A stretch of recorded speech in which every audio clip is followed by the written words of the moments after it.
What is up, everybody? Welcome. Come on in the room. Come on in the room. Grab a chair or something. Come on in the room. Come on in the room.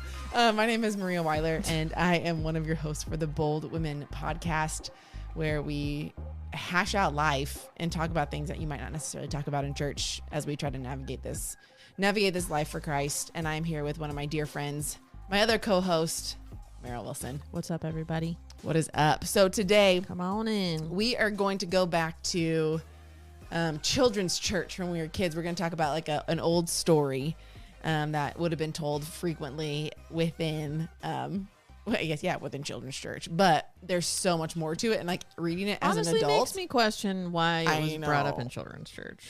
There's things that I read it now, and I'm like, I knew this as a child. We're going to talk about Samson and Delilah.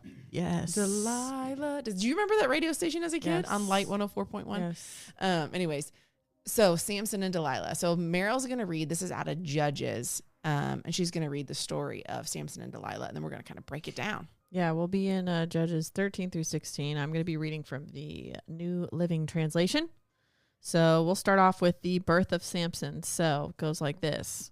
Again, the Israelites did evil in the Lord's sight, so the Lord handed them over to the Philistines, who oppressed them for 40 years.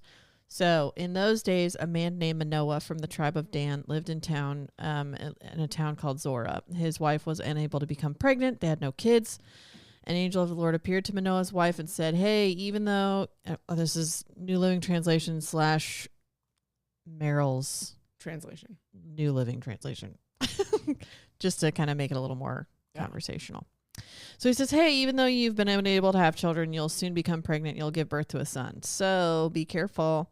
You must not drink any wine or any other alcoholic drink, nor eat any forbidden food. You will become pregnant. You'll give birth to a son, and his hair must never be cut, for he's going to be dedicated to God as a Nazirite from birth. He will begin to rescue Israel from the Philistines. Woman ran and told her husband. She's like, oh my gosh, a man of God appeared to me. Looks like one of God's angels. He was terrifying to see. I didn't ask where he was from. He didn't tell me his name. You know, that's in a traumatic event where you're like, I don't know. I don't know the details. Here's what I know. Or when people ask you all the details, you're like, well, did you ask this? No. Did you ask this? No. Yeah. And she's like, and they keep asking. You're like, I don't know. I didn't ask. Yeah, so I'm telling you what I know. She's like, didn't know where he was from. Didn't tell me his name, but he told me you're going to be pregnant. You're going to give birth to a son, and that you must not drink wine or any other alcoholic drink, nor any forbidden food. For your son will be dedicated to God as a Nazirite from the moment of his birth until the day of his death. Then Manoah prayed to the Lord, saying, Lord, please let the man of God come back to us again and give us more instructions about this son who is to be born, because my wife is not giving me all the info I need. So God answered Manoah's prayer, and the angel of God appeared once again to his wife as she was sitting in the field. But her husband Manoah, again, was not with her, so she quickly ran and told him, like, the man who appeared to me the other day is here again. So Manoah runs back with his wife, and he asks, are you the man who spoke to my wife the other day? Yes, I am, he replied. So Manoah asks him, like, hey, when your words come true, what kind of rules should govern the boy's life and work? Which is a great question.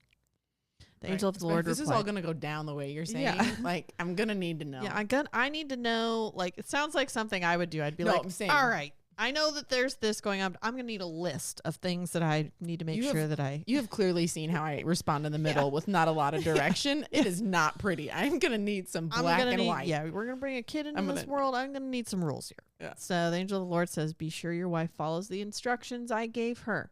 She must not eat any grapes or raisins, drink wine or any other alcoholic drink, or any forbidden food. So then Manoah says to the angel of the Lord, like, please stay here until we can prepare a young goat for you to eat. I'll stay, says the angel of the Lord, but I will not eat anything. However, you may prepare a burnt offering as a sacrifice to the Lord. Manoah didn't realize it was an angel of the Lord. So I don't know. So Manoah asks the angel, what's your name for when all this comes true? Like, we want to honor you. Why do you ask my name? The angel of the Lord replied, it is too wonderful for you to understand. Okay. What? A clapback, first of all. It's too wonderful. It's too wonderful. That's like, hi, my name's Maria. What's your name? Your tiny little brain cannot even comprehend how great my name is. All right. Oh. So Manoah's like, all right. Takes a young goat and a grain offering, offers it on a rock as a sacrifice to the Lord. And as Manoah and his wife watched, the Lord did an amazing thing. So as the flames from the altar shot up toward the sky, angel of the Lord ascended in the fire. When Manoah and his wife saw this, they fell with their faces to the ground, and the angel did not appear again to Manoah and his wife. So Manoah recognized, finally realizes it's the angel of the Lord, and he says to his wife, "We will certainly die. We've seen God." I wonder at what point was it the fire and the dude getting shot up that was like, oh yeah, I think this is gonna be an angel. So his wife's like, "All right, pump the brakes, Turbo. If the Lord was going to kill us, he wouldn't have accepted our burnt offering or our grain offering. He wouldn't have appeared to us and told us this wonderful thing and done these miracles. Okay, so settle down." But he didn't take our dinner. Yeah. I'm just kidding. So when her son was born, she named him Samson, and the Lord blessed him as he grew up, and the Spirit of the Lord began to stir in him while he lived in Mahanadan, which is located between the towns of Zorah and Eshtaol. All right, the table is set. All right, so Samson's riddle. One day, so he's grown up. One day when Samson was in Timnah, one of the Philistine women caught his eye. When he returned home, he told his father and mother, "A young Philistine woman in Timnah caught my eye. I want to marry her. Go get her for me." Wow. And his father and mother were like, no.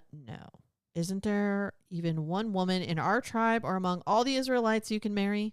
They asked, "Why must you go to the pagan Philistines and find a wife?" Great point. So Samson tells his father, "Get her for me. She looks good." Or just the fact that marriage was that easy. I like her. Yeah, I want that one. I want that one.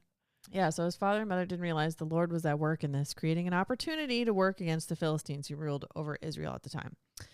So as Samson and his parents were going down to Timnah, a young lion suddenly attacked Samson near the vineyards of Timnah. And at that moment, the Spirit of the Lord came powerfully upon him, and he ripped the lion's jaws apart with his bare freaking hands. Dude, he did it as easily as if it were a young goat. Here's okay, my thought. Can you imagine even trying to tear up a young goat? No. Ugh. No, thank you. But here's this. Didn't tell his mom and dad about it. So when Samson arrived in Timnah, he talked with the woman and was very pleased with her. Okay.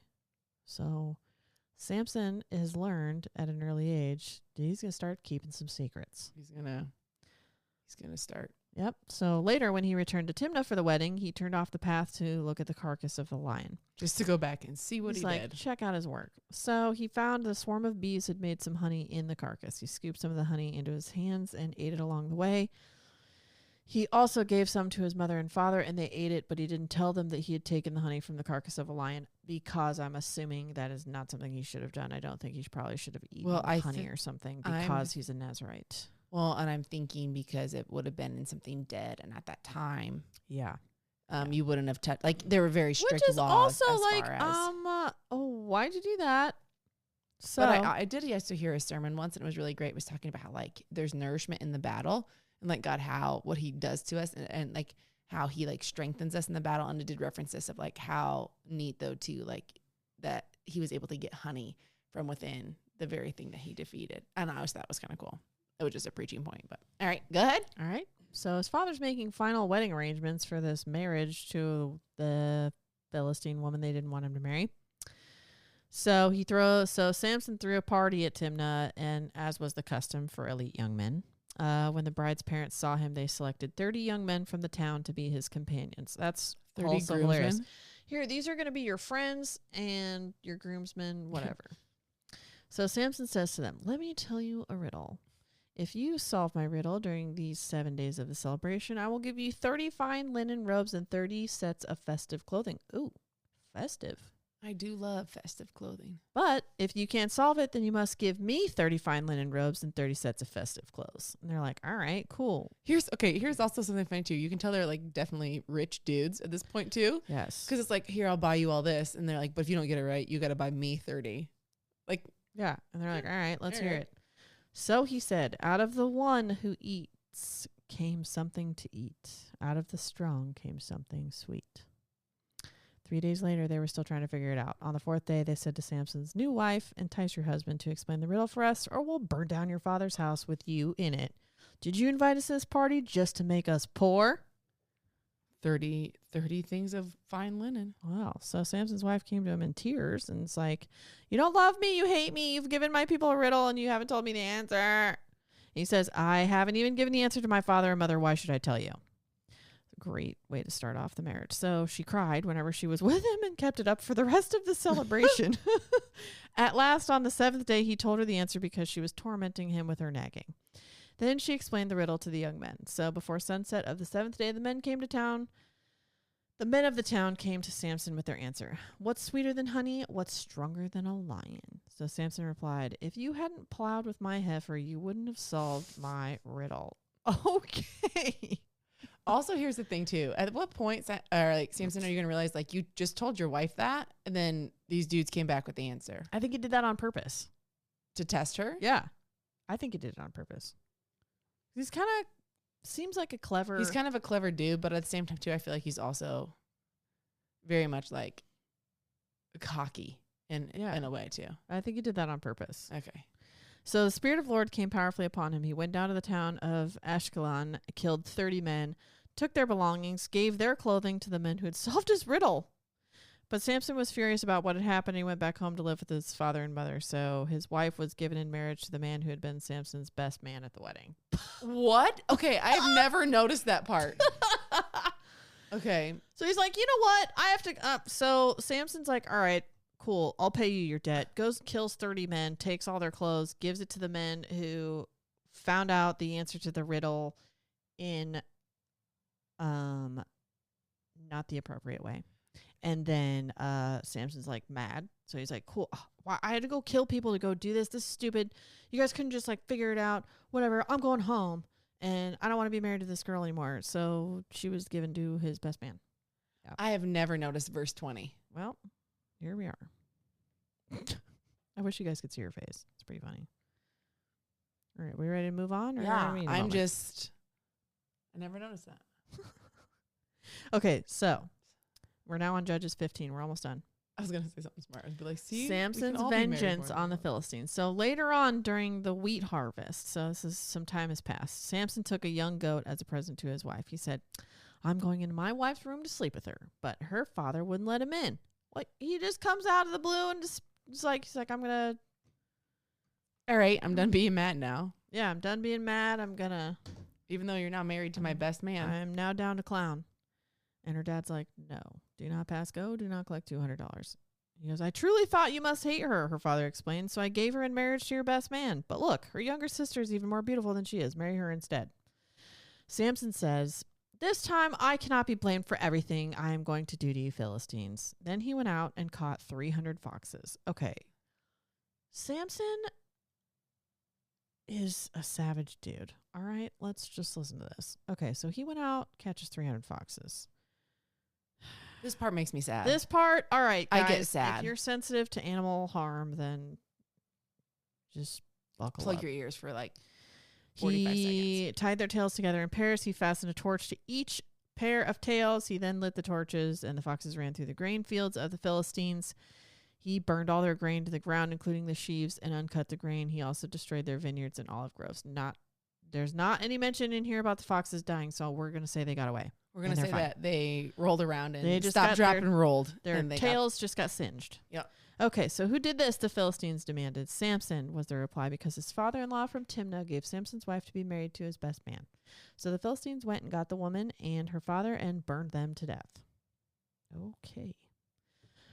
So, because you did this, Samson vowed, I won't rest until I take my revenge on you, Philistines. And he attacked them with great fury and killed many of them. He then went to live in a cave in the rock of Edom. So Samson is not only clever, arrogant, and keeps secrets, but he is also very savage, prone to rage. Prone to rage, emotionally unstable, maybe would be a great way to put it. Yeah. All right, so the Philistines retaliated by setting up camp in Judah and spread out near the town of Lehi. The men of Judah asked the Philistines, why are you attacking us? The Philistines replied, well, we've come to capture Samson. We've come to pay him back for what he did to us. So 3,000 men of Judah went down to get Samson at the cave in the rock of Edom. They said, Samson, don't you realize the Philistines rule over us? What are you doing to us? But Samson replied, I only did to them what they did to me. But the men of Judah told him, "We have come to tie you up and hand you over to the Philistines." "All right," said Samson, "but promise you won't kill me yourselves." "All right, we'll only tie you up and hand you over to the Philistines." They replied, "We won't kill you." So they tied him up with 2 new ropes and brought him up from the rock. And as Samson arrived at Lehi, the Philistines came shouting in triumph. But the Spirit of the Lord came powerfully upon Samson. He snapped the ropes on his arms as if they were burnt strands of flax, and they fell from his wrists. So then he found the jawbone of a recently killed donkey. He picked it up and proceeded to kill 1,000 Philistines with it, just by frickin' walloping on them. So Samson said, "With the jawbone of a donkey, I've piled them in heaps. With the jawbone of a donkey, I've killed 1,000 men." When he finished his boasting, he threw away the jawbone, and the place was named Jawbone Hill. So, wow, that's creative.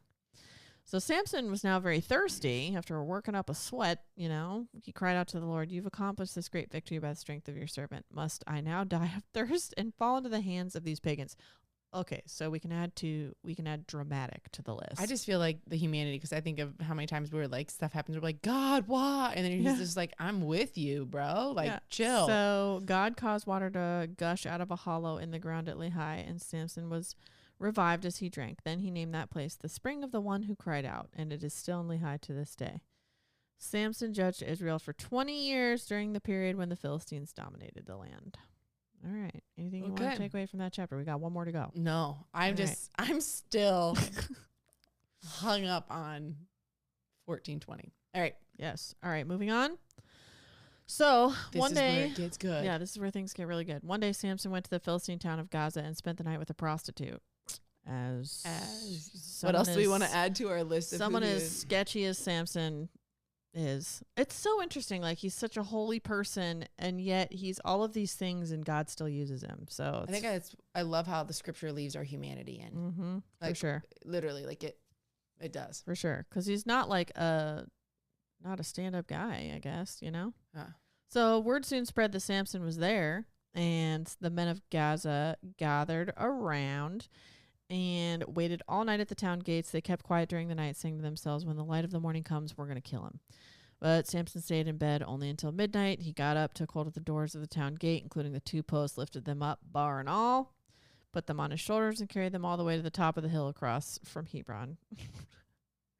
So sometime later. Just because he could, I feel like. Just because he could. Just because he could. Yeah.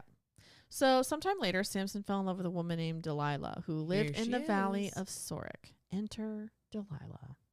The rulers of the Philistines went to her and said, "Entice Samson to tell you what makes him so strong and how he can be overpowered and tied up securely. Then each of us will give you 1,100 pieces of silver."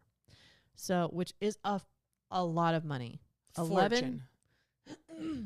Byron, you should look up what 1,100 pieces of silver would be worth. At that. And that said each of us would give her that. Yeah, and I think that was like 30 of them were offering that to her. It was a lot of money. So Delilah says to Samson, "Please tell me what makes you so strong and what it would take to tie you up securely." Samson replies, "If I were tied up with 7 new bowstrings that have not yet been dried, I would become as weak as anyone else." So the Philistine rulers brought Delilah 7 new bowstrings, and she tied Samson up with them. She had hidden some men in one of the inner rooms of her house, and she cried out, "Samson, the Philistines have come to capture you." But Samson snapped the bowstrings as a piece of string snaps when it's burned by a fire, so the secret of his strength was not discovered. Afterward, Delilah said to him, "You've been making fun of me and telling me lies. Now please tell me how you can be tied up securely." Samson replied, "If I were tied up with brand new ropes that had never been used, I would become as weak as anyone else." So Delilah takes new ropes, ties them up.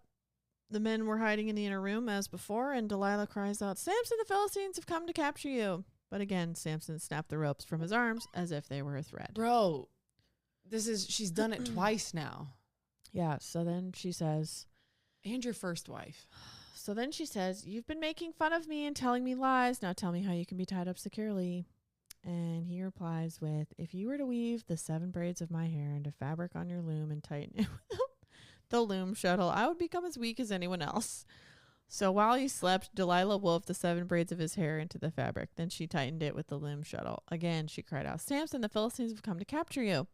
Samson woke up, pulled back the loom shuttle, and yanked his hair away from the loom and the fabric. And Delilah pouted. How can you tell me I love you when you don't share your secrets with me? You've made fun of me 3 times now, and you still haven't told me what makes you so strong.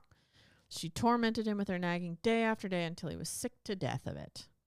Finally, Samson shared a secret with her. My hair has never been cut, he confessed, for I was dedicated to God as a Nazirite from birth. If my head were shaved, my strength would leave me, and I'd become as weak as anyone else. Delilah realized that he'd finally told her the truth, so she sent for the Philistine rulers. Come back one more time, she said, for he has finally told me his secret. The Philistine rulers returned with the money in their hands. So Delilah lulled Samson to sleep with her head in his lap, and then she called in a man to shave off the 7 locks of his hair. In this way, she began to bring him down, and his strength left him. Then she cried out, Samson, the Philistines have come to capture you. So when he woke up, he thought, I will do as before and shake myself free. But he didn't realize the Lord had left him. So the Philistines captured him and gouged out his eyes. They took him to Gaza, where he was bound with bronze chains and forced to grind grain in the prison. But before long, his hair began to grow back. So the Philistine rulers held a great festival, offering sacrifices and praising their god Dagon. Dagon, Dagon. They said, our God has given us victory over our enemy Samson. So when people saw him, they praised our God, saying, our God has delivered us, our enemy to us. The one who killed so many of us is now in our power. Half drunk by now, the people demanded, bring out Samson so he can amuse us. So he was brought from the prison to amuse them, and they had him stand between the pillars supporting the roof. So Samson said to the young servant who was leading him by the hand, place my hands against the pillar that hold up the temple. I want to rest against them. Now the temple was completely filled with people, and all the Philistines' rulers were there. There's about 3,000 men and women on the roof who were watching as Samson amused them. Like, well, how is that amusing? He's probably not even doing anything. Unless they just mocked him. Just making fun of him. Because they knew at that point he wasn't the most strong. Yeah. So Samson prayed to the Lord, sovereign Lord, remember me again. Oh God, please strengthen me just one more time. With one blow, let me pay back the Philistines for the loss of my 2 eyes. Then Samson put his hand. I feel like that's probably the most genuine prayer you see him just pray. a heartfelt moment of his life. Then Samson put his hands on the 2 center pillars that held up the temple. Pushing against them with both hands, he prayed, let me die with the Philistines. And the temple crashed down on the Philistine rulers and all the people. So he killed more people when he died than he had during his entire lifetime. So later, his brothers and other relatives went down to get his body. They took him back home and buried him between Zorah and Eshtaol, where his father Manoah was buried. Samson had judged Israel for 20 years. Man, what a story. One of the things that always stands out to me about this story is in the very beginning where, because sometimes it's like I read it and like I can sit and point my finger at Samson, but then there's this section, and I think it was in chapter 13, maybe 14. No, you started in 14, right? No, we started in 13, where it says like, and God was in it. Yeah. And so it's like so many times I think we point, and it's, I don't know, those are sometimes those internal wrestles of like when you read scripture and not everything makes sense to your natural mind, or it's like, okay, God, but he's like, no, it's actually there's like another bigger purpose to what's going to happen and what's going on in life. So I know that's just, I mean, me personally, sometimes I hear that when my just first initial thought over all of it is it's like, man, that's hard to wrestle with sometimes. I don't understand that piece, but I see your redemption and how you do things. Mm-hmm. But even when I don't understand. Yeah. I know, that's what stands out to me. One thing that stuck out to me was like Samson just carried on. Yeah. Like he knew that he wasn't supposed to tell anybody that he couldn't have his hair cut. Yeah. And he knew that. And yet in his arrogance and his what's the word I'm looking for? Because it's like he knew God pride? Probably pride, because it was like he knew that God was with him. Yeah. But like it was just so overinflated. Like it's like how you keep putting yourself in situations to be tempted, and you can keep doing that, and like at some point God's going to turn away from that. And he's not necessarily not necessarily turn away from it like he's turning his back on you, but I think he's just going to take his hand off of it and be like, you've been in these situations so many times, here you are, doing this, and then I'm going to remove my hand from this because you are clearly like not understanding that this is not a situation that you should be in. Well, I think like you've mentioned so many times before, it's like so much is more about like the heart intent. Like we're humans, we're going to fall, but when our heart gets to a certain spot, like I don't think God can because of the state of our heart. Or which is why he kind of takes his hand off of it, because it's like he was so full of arrogance, he didn't even notice. Well, and that's like he when didn't he even notice that God had left him. And I don't know if you recognize the section where it said he woke up and he's like, "Oh, I'll just break it like I normally do." Like he just had that. Like that's what he thought to himself of. He was not associating with. I literally just told her, even after 3 times, everything that I told her, these men came and did. That that's like what do you think she's gonna do? And he was just like, oh, almost like he didn't believe it himself at that point of like, I'm invincible. Yeah, that's just crazy to me. But I mean, it makes sense. He's a cautionary tale, and that's not to say like if you're struggling with something, like an addiction or whatever. I mean, there's that's why there's grace. So this is also something that took place before Jesus came. Yeah. And died for our sins. So it's definitely not saying like, I think it's you keep on sinning and you keep struggling with your sin, then like the Lord's eventually going to take his hand off you. And it's like, no, that's not what I'm saying. I'm just saying like, that's what it would have been like had Jesus never come though. Because there's only so much God's going to allow, And I think too, it's the biggest piece is that heart piece. And I'm just thinking like, okay, take New Testament. Like so much is about like habitual practice of sin, of that. Like I purposely know and I don't care. I'm going to do it anyways. Yeah. Like, and that's kind of like how we've talked about, people who believe in like predestination type thing where it's like, well, what does it matter what I do with my life if God knows what I'm going to do anyway? Right. Like if he knows I'm just going to keep on sinning, what's the point? Yeah. But it's like the whole point is he wants to see heart change. He wants to see your heart postured towards him. He wants to see, he's not looking for perfection. He's looking for your heart to be turned towards him. Yeah. And so, I think another thing that kind of stands out to me is, that even in the midst of it too, like how redemptive God already is, even in that, like, then like how you said too at the end, it's like, this is the most genuine prayer. Like at the end of his life, he wasn't afraid of death because you could see where his heart had changed. And it ended up being a huge miracle and a huge, like how God turned the situation around. And I think that's where it's like, I think, well, Romans 8, was it 8:28, where it talks about like how God works all things out for the good of those who love them and are called according to his purpose.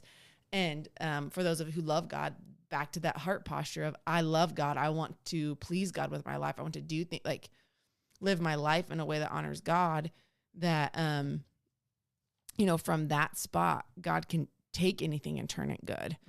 And, like that's even just woven within there. And his heart was so in a spot of like literally most genuine moment. And he ended up doing something crazy for what God had planned. Yeah. So, I guess I'll just jump into that question since I just realized that I was like talking about that without oh no, you're good. Seeing that that's part of like one of the questions. But,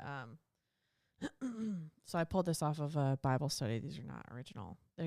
Most of my questions are usually not. I need help finding questions sometimes. So. Or if you guys have questions, shoot us messages too that might even spur a topic or anything like that. Yeah. But I got, oh no. Did your phone go out? Yeah, I accidentally. Oh no. As I was picking up my phone. Here it is. Okay. I was like, mine's up. So, the question was, chapter 16, 7 through 14, it says, like 3 times Delilah attempts to discover the source of his strength, and 3 times he misleads her. However, he continues to place himself in this tempting situation. So, have there ever been times like in your life where you found yourself returning to the same temptation over and over again? Not saying that you're giving into it, but like you're just facing that over and over and over. So how can like the family of Christ help how can we help other people in their struggles with temptation? I think a really big thing, and we saw it from the get-go where he kept secrets. And so I think one of the biggest things is that the enemy thrives in darkness. So, and I don't know if you've ever noticed, like in life, if you have something or you're going through something, the second like you tell it to a trusted friend, the weight of it gets a lot less. Yeah. And I think one of the things that the enemy tries to do is he tries to keep things in the dark. And I forget which scripture it is. It's in the New Testament, but it's basically like he who walks around at night is going to stumble compared to he who walks around in the day. Yeah. And I know it's referencing death and different things like that, but I think it can apply here too, where it's like, if I don't let people in, and a big word used, and I think it can be overused or be misused, but accountability. Yeah. So I don't think it means like, I'm here to tell you what to do. Yeah. I don't think it's that, but sometimes I think it can be taught that. I don't know. But I think sometimes it's overused or misused. But I think it's this aspect of big picture. What it's just trying to say is like letting people in and giving people the ability to speak who have that place. Not saying every single person has a right to speak into your life. But having people who you trust, who have walked before you, who have been there with you, who, might be able to see things. I think of it in a way of, okay, like they're your peripheral vision. That's what accountability does. Yeah. And it's like, okay, I can still see things. I very much have my own, but my peripheral vision are going to be my people who are around me who might see some different angles that I just can't see. And I will add on to that to say, when you get to that spot, it doesn't mean that becomes that person's responsibility to hold you accountable, to check on you regularly, to make sure, or to see if you're still struggling with that. Like, I struggled with something like a couple years ago, and I was very embarrassed to talk about it, but I opened up to Maria and shared some stuff with her, and also our friend Delilah. And it was just, I told her, like, this is something I'm struggling with. And like, that was pretty much it. And then it was from that point on, it became my responsibility to then go and tell her, okay, I messed that up again. Okay, I did that again. I messed that up again. And then occasionally, I think only once or twice, like Delilah was like, so how's that going? Mm-hmm. Just asking, Mm-hmm. It wasn't like she was watching there. Every single move to like watch every. Yeah. She's just like, how's that going? Are you still having a tough time? Like, what's going on? And so I was able to talk to both of them about that. And like, but that's the important thing though, is like, mm-hmm. when you share stuff with somebody, it's not their job to track you down and to make sure that you are not continuing to put yourself in those situations. Accountability is solely putting the responsibility on yourself to make sure that you are letting people in on mm-hmm. the things that you're struggling with. Yeah. So, and I think too, that's where it's like, you are very particular about the who it is. You don't just let anybody into those places. I mean, there are few and far between people that I let into some of those deep, deep places. Yeah. But I will say this, that in the moments of where there's the most shame and the words, like, I don't want to talk about this, what has started the path for me in my freedom of that is when I have let somebody in and it shines light to it and it loosens its power.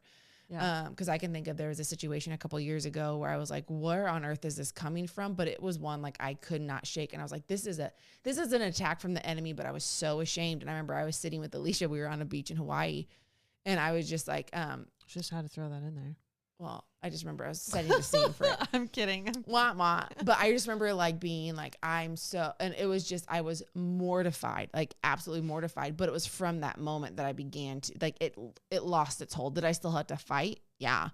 But it lost its, like, the sinking, like, claws that it can happen. So I think that's like, in your question, I think that we see that pattern within him. And like he almost plays with it to see how far he can get, where it's not like there's not a repentant side to him of whatnot. He just like he just played with it. So yeah, I will say to add on to that, like the struggle that and I'm not going to share with you guys because I'm I'm not. Yeah. But I don't will feel- say yeah. it is a struggle that I had, that I have been dealing with for majority of my life. Yeah. I didn't realize that it was a problem, and I didn't realize that it was something that I was actually struggling with. I was actually using it as a coping mechanism pretty much. And but I will say, ever since I told her, and ever since I told Delory, and like I do not struggle in the way that I did before. Mm-hmm. Like I don't at I all. just think that's what the huge part, like, That that's has the, brought so much like healing and a lot of just Yeah. relief to my life. Like I didn't know that that was something that I needed yeah. to share with somebody. I hated that because I hate that Yeah. because like you just, when you pull something like that is just so deeply embarrassing, deeply shameful, you really just, but those things do need to be brought up, and they do Mhm. need to be shared with somebody that you can trust. So I hope that if you're listening and you are struggling with something, that you've got someone you can talk to about. What's the phrase? It's thing. like, we're really only as strong as our secrets. Yeah. And it's like, yeah, that actually is pretty true. Like Yeah. we can't, the goal of the enemy is to get us to carry a lot of things by ourselves. Yeah. And Not to mention it helps. It's not only that, but like it's helped me just be more self-aware. Like it's Yeah. just when you do things like that, and I'm not talking about my Yeah. specific but just generally situation. speaking. Generally speaking, yes. It's like, when you are able to share that sort of thing with people, it's like you begin to pay attention to it. And then you begin to pay attention Mhm. to the things going on around you that sort of trigger that behavior Mhm. or whatever your habit is or whatever it is that you're struggling with. Like you pick up on those things. And I think that there is nothing better than like improving and sharpening that self-awareness. Like it's so important to, What? Yeah. Scripture says iron sharpens iron. Yeah. But it's not comfortable. I think that's the thing too. It's like, it's not, it hurts. hurts. It's not a fun thing. But I think one of the things that you'll find is as you have the safe place, and if you don't have a safe place to get that all out, I would recommend finding even like a counselor, if you don't know who to trust, finding like a good Christian counselor that has legal protect. I'm just talking about, cause you can, find that, if we can help point you in the right direction, we absolutely would love to. And even to pray for God to bring someone in your life who can be that. He would love to do that for you. But I think iron sharpens iron, but you don't necessarily get to pick and choose what iron you get sharpened with at the same time too. Oh yeah. That's and the truth. I was going to go someplace else with that, but that's what just came to my mind is that it's not always going to be comfortable. It's not always going to be easy. And, this is what I was going to say. I feel like too, the aspect of like when we do open up, what's really kind of interesting is more often than not, you hear of me too. I've been through that too. Yep. There should not be shame attached to it. Right. There should not be. If you are, then I would maybe, and like shame and, calling you to live higher is drastically different. Like someone might be like, you're better. Like, I know what's in you is better than that. That's not shame. That's like, hey, you got this. Like we got better for you. But I feel like what you'll find out more is you're going to see people who are like, yeah, me too. That's like sucks. Yeah. I don't even think that you even said anything like that to me. I think you were just like, yeah, I've dealt with that. Mm-hmm. And I was like, oh, really? You're like, yeah. And honestly, I think that's what people get concerned about is that you'll be met with some kind of like, judgment, or that somebody's going to tell you what you already know. But guess what? This is why it's important to pick somebody. And if you don't have somebody like a good counselor or whatever, is a good idea. It's a great suggestion, Maria. But like, having, oh gosh, I just lost my train of thought. Well, having someone that's, I don't know. I guess like for me, what's important is having someone who's going to see me as me and not as my mistake. Yeah. Yeah. I think that's a big piece too. Or someone who's going to try to understand. Yeah. I don't know. But what I can say is I feel like if I look in my life now, I can think there's probably, I have 4, I'm not saying like numbers, probably 4 people that I would be like, here's my soul. Yeah. Here's my soul. Yeah. If I had to like bear my soul down into like, you want to see the good, the bad, the ugly. That's what I was going to say. Like, what I was going to say was, you know, you would be surprised. That's what I was going to say. Okay. Sorry. and she's back. You'd be surprised at, what people like when you find someone to talk to and to share about things that you're struggling with, like your secrets, whatever. I think you'd be surprised at their response because usually you're not going to be met with judgment or any of that, because it's like if you're finding the right person, like for example, I clearly found the right person in you in sharing some of those things with you, but it's like it's like, that I know what's going on is not something that I should have been doing. Or I don't need to hammer that down. Exactly. There's no point in even saying anything. So, you know, and I know you are well aware. And if somebody comes to you, like that's just also, you know, a bit of advice too, is like if somebody's sharing something like that with you, like I would say, you know, pay attention to what the Holy Spirit is saying to you in that moment and prompting you to say or to maybe not say. Because oftentimes if people are going to be sharing stuff like that with you, like, oh, I'm doing this XYZ thing, and you can generally already tell like it was a lot for them to even like say that to you. So you don't need to state the obvious sometimes, and that is a beautiful thing. Yeah, when somebody picks up on that too, that it's like, I think it's she's not going to hammer that over my head because she already knows that I know that what I'm doing is not something that I should be doing. I think the big thing is like, it's not my, like, as someone who, and I was thinking how many times I've come to you with stuff and you've made me feel human, and like it's freeing. Yeah. There's and it's not a freeing to go keep doing. Right. It's a freeing of like, okay, next day. I'm not a horrible person. This doesn't shape who I am. This doesn't shape who I am. This doesn't determine God's value in me. Yeah.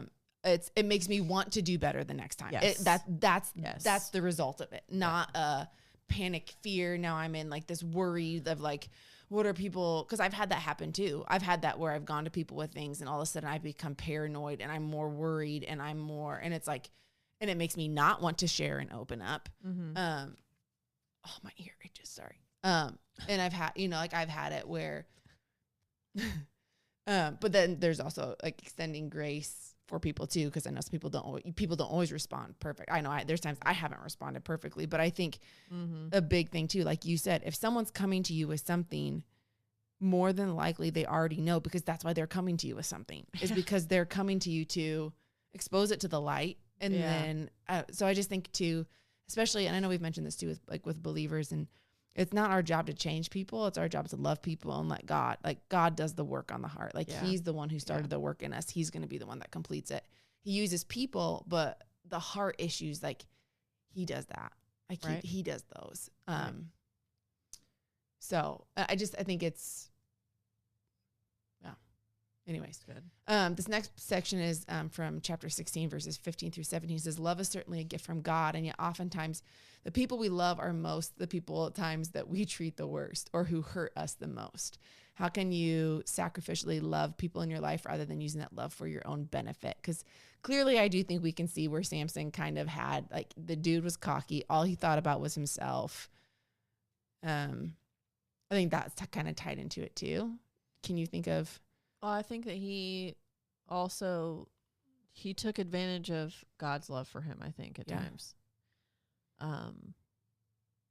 I suppose when you get comfortable with being like, hey, I'm literally one of God's favorite, like from birth, I was determined to be a Nazirite, like that. I mean, to take that and sort of use that for your own benefit and all of that stuff, and like, dude, were you even sorry that your first wife and her dad freaking suffered the way that they did because of you? How you treated her so much, he gave her away to somebody else.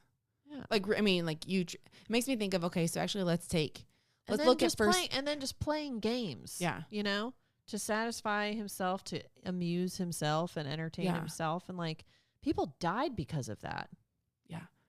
This is making me think of 1 Corinthians 13. And it's like, oh, the love chapter. But I'm talking like this could be love for, this is not just like spouse love. Yeah. But it says, love endures, is patient and kind. Love is thoughtful. It's not jealous or envious. Yeah. I'm just looking at like what Samson was like. Love does not brag. It's not proud or arrogant. Love is not rude. It's not self-seeking. Okay, so far Samson's not checking off any of these. It's not easily provoked. Dude flew off the handle. It does not rejoice at injustice, but rejoices when truth prevails. Love bears all things, believes all things, endures all things. Love never fails. And just like all these things, it's like you see when you live off of emotion, I think is a big way to put it. Like love and emotion are not the same thing. Yeah. Like love is truly like a choice, and the emotions will come and go and be there. I don't know. And his final act, where he ended up killing more of the Philistines than he ever did in his entire life. Mm-hmm. Like it's sad that it took him to get to that point to make that decision to sacrificially love people and to sacrificially give himself so that other people could benefit from the results. Mm-hmm. And that might have been the only time probably in his life that he did that. He was selfless. Yeah, it's kind of like kind of weird. It's kind of interesting because it's very similar to the life of Jesus. Only Jesus was perfect, except it's like the Wild West version of Jesus. If Jesus was going through life like sinning and doing whatever, but he didn't. This is why we needed Jesus, is because you had somebody. I mean, Samson's like kind of like Samson's more relatable to us. I feel like I can look at Samson and be like, yep, done that. And been there. And still his willingness to say like, take me along with them, Lord, because I just like, I don't even recognize myself. I don't love who I've become in this state. I don't want it. Take me along with them. That is, I mean, what's the scripture that says, the greatest gift you can give is a man who no greater gift than this dies for friends, basically. Who lays down his life for his friends. Yeah. Same thing. But like, tomato. Yeah, but like I don't know. I'm just thinking about that final act where he finally decided to do that, like live sacrificially. It's just so interesting to think about, like, what if his story was different? But his story is so impactful just the way that it is. Well, I think one thing that's really, or when you're talking about that, it makes me think of is like no one is too far gone. Like as long as you have breath, God can still use all of that. All of it. Still use all of that. Every ounce of it. And as long as you still have breath, like your life can change. Yeah. Like and I know we've talked so much about the heart posture, but it's like God can change a heart up to the last second. If you have breath in your body and your heart is beating, God can change it. Yeah. God can do anything. Yeah. And I think as a believer, it's a challenge to, like, I would like to challenge believers to never give hope, never give up on somebody. Yeah. And to a reminder that you never look in the eyes of somebody that Jesus doesn't love. Like if there are times you can give up because those are boundaries. Sometimes boundaries, yes, setting good boundaries, but like you can believe that like God can still change somebody. Your like impact on them may change. And your position in their life might change, but like you can go. still pray for them and you can still believe that God can do something. Yeah. So there are definitely times you are going to want to set safe boundaries. So there are, not saying that up. For sure. But like, like what does Pastor Troy say? If you have a pulse, you have a purpose. I was just thinking of that too. And I think that's kind of the story of here. It's like his wandering off, but at the end, God still used that for good. He was able to deliver the people from the Philistines either way. Yeah. Like his purpose worked out. In the end. I mean, jacking around being a complete moron and was completely out of control, did not practice any self-control, it looks like, and he thought very much too highly of himself. Well, and I think still used. I think part of the reason too, I just thought about this. His first wife was a Philistine, correct? Yes. And so I think there's this aspect of like, oh, well, I've done it once before. It was fine. Why can't I do it again? Whereas parents were like, let's not. But because he didn't see any like initial cause or initial whatnot the first time, he just, flew off the handle and that whole thing. But I think his story is also a story of the mercy of God. Yeah. Like the God's merciful. And I know I mentioned it earlier, just so thankful that scripture talks about our humanity and it's in there as much as it's like, oh, this is the embarrassing side of people's stories. It's like, thank God, because I can relate to it. Yeah. And that like God can still use me even in the midst of being absolutely human. But also, how cool would that be if you had the strength of Samson? Oh my gosh. I feel like I would take a city gate too. Yeah. Just because. Just knock it over. Yeah. Like, I'd like to just beat people to death with a jawbone of a donkey. Just. It's like he played with them. He knew he was going to be able to break out of those the ropes the whole time. Yeah. But it also kind of, this kind of came to my mind too. It shows like, as much as he was kind of like wily, I don't know if that's the right word, or conniving, but like you see where he also does it for good too. He's like, you promise not to kill me, but just get me in there. And then they bind him up, then he gets to where he needs to go. And then he just kills a bunch of people. So it's like, kills them all. The dude can use it for good when he wants to, but he just,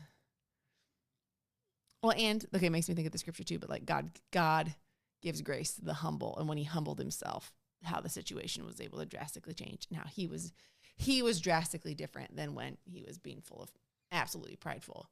Yeah. And I think too, he almost got to the spot where he thought he was strong, not that it was God that came upon him to make him strong. I think that's a big difference too. Cause like you said earlier, he didn't know that God had left him. So clearly his concept of who God was and who God was in his life was not there. He wasn't looking at God to be his strength. I think he probably thought it was himself. Yeah. Because all the other times when he did those things, it was God came on him and then he was able to do. Yeah. And so I think he was aware of it then. But at that point, I think he probably had switched to thinking it was himself. Yeah. And not God. For sure. So that was just my thoughts on it. But I think it's neat that it's neat in the sense because God needed him to be that way. Like he needed him to be that way because every time he came upon him, he like destroyed the Philistines, which is exactly what God wanted him to do in the beginning. He already said he had at the very beginning of the reading of this, he's like, and that's when it began. Yeah. Well, I think to work on fighting the Philistines. And like, it's interesting that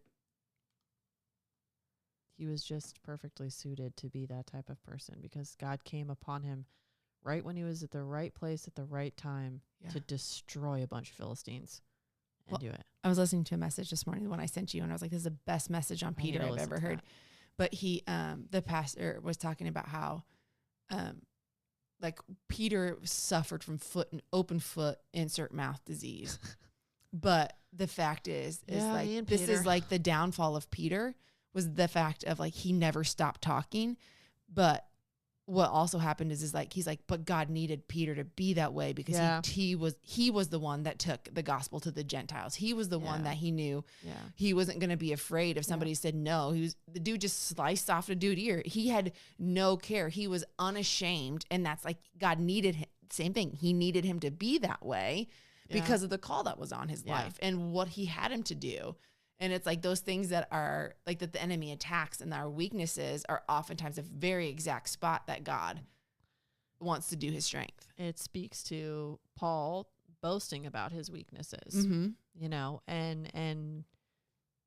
there's great importance in our flaws. And I think that, it's very common to look at our flaws and want to like beat ourselves down, with that negative internal dialogue, all the time about like, you'll never amount to whatever because you do X, Y, Z, but, maybe go a little easier on yourself. Because like those flaws, the things that you struggle with, yes, it's important to acknowledge those. Yes, it's important to work on them so that they aren't taking over your life, that they aren't letting God touch derailing them. you. Yeah, allow Yeah. God to touch them so that they can be used, because you don't know how he's going to use those flaws. Like, I have a freaking big fat mouth, and I know that my big fat mouth is great. Is like God's using that, and he's using it for ways that I can't even see right now. But I mean, yeah, that's something that we're here talking. Yeah. Well, I fully know and recognize and understand that about myself. It's like sometimes I am not very couth at all, and I say things that. But you are very good with words too. Thanks, but you just threw out couth. Well, that's. Can you Google what that means, Byron? I mean, like, I've heard it, but I wouldn't know. Context-wise, I have an assumption. Showing or having good manners or sophistication, smooth and sending her flowers would be a very couth thing to do. I am not couth. That's what I was saying. Oh. I am not that. I was going to spell it with a K, so we... Well, that's okay. That's all right. Anyways. Anyway. Cool. But yeah, it's important to, you can acknowledge those things and understand how they can be refined, but, like, you don't need to go and beat yourself up over it, and it's not the end. Like, there's a reason why you are the way that you are. Exactly. 100%. Even, and I think too, not hating, like you mentioned earlier, not hating that about yourself. Because I think, like, I know for me, so many times I've struggled. I'm like, I just wish I could just spout out what I'm thinking immediately and not care what people think. I wish with every ounce of my being, I could be that way. Sometimes I wish that I could keep my mouth shut. So, but I also know that, like, there is there is a tenderness that I have always had, like, and I know it is woven deep within me. Like, guys, I'm telling you, when I was little, we would go fishing and I would bring home the earthworms and bury them because they needed a proper funeral, and I couldn't take them. Like, you just put them back in their home. I was a child. But I remember doing that. Like, I would lay them in a little Walmart sack, and I would carry them home, and then I would bury them so that they wouldn't just die laying on top of the grass. Like, just, I've always had like this. And for the longest time, I've always been like, I hate being so sensitive. And sometimes I can be overly sensitive. And that's usually when I'm not walking in the grace of God, is when I get overly sensitive and I get into my issues. But I also know it's for purpose and reason, and it's good. And but I also notice some of my very dear friends are polar opposite of me. And that's also the importance of what we were just talking about having other believers around you, where it's like, okay, there are times that you have helped me have more of a backbone. D'Lo has helped me have more of a backbone, like, in different scenarios. Yeah. And you've helped me to be a little more, to embrace the softness a little bit. I'm working on it. It's just like, that's why we need each other. I mean, I think goes back to, that's why you have to have community, because we do. And not just for, it's like, oh, I need people around me. Yeah, you do. You need people around you. Like, nobody's meant to live life by themselves. But it's like, no, it actually, like, because we all carry different characteristics of God.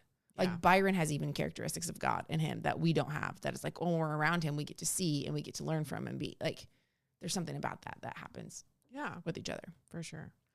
I'm glad I'm at a place where I used to, as you were saying, like, I hate that about myself, or whatever. I was very much buying into that, but now I'm just more in the point where I'm like, I am so annoying. Like, this is what you're gonna the way get. That I am. Gosh, Lord.